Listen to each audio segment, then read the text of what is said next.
আমি দিয়ে দিয়েছি বন্ধুরা, আপনারা দেখতে থাকুন। আমার এই পটলের রেসিপি যদি আপনাদের ভালো লেগে থাকে তাহলে প্রচুর লাইক, শেয়ার, সাবস্ক্রাইব করবেন আর পাশে থাকা বেল আইকনটি বাজিয়ে দেবেন সবার আগে রেসিপিটি পাওয়ার জন্য। আর প্লিজ আপনারা সঙ্গে থাকুন, পাশে থাকুন, দেখতে থাকুন। এবার আমি কুমড়োলিগুলো ছাড়বো। এইগুলো হয়ে গেলে আমি কুমড়োলি ছাড়বো। এই যে কুমড়োগুলোকে আমি পাতলা পাতলা পিস করে কেটে নিয়েছি, পাতলা পাতলা পিস করে কেটে নিয়েছি, আমি পাতলা পাতলা করে কেটে নিয়েছি। আর ব্যাটারটা আমি একই সাথে গুলে নিয়েছি।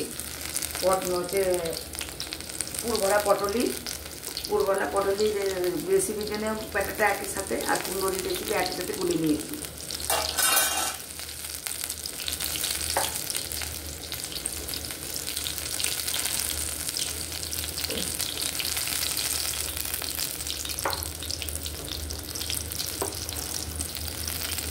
বন্ধুরা একটু ধুয়ে তালে দিয়েছি, এগুলো ভাজতে আরও মচমচে হবে।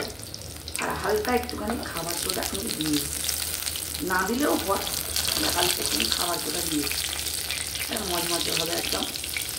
আর খেতে এত সুস্বাদু, একবার খালি করে খেয়ে দেখবেন, করে খেয়ে দেখে কমেন্টে আমাকে জানাবেন কেমন লেগেছে। এটা খেতে লাগে না, অদ্ভুত টেস্ট।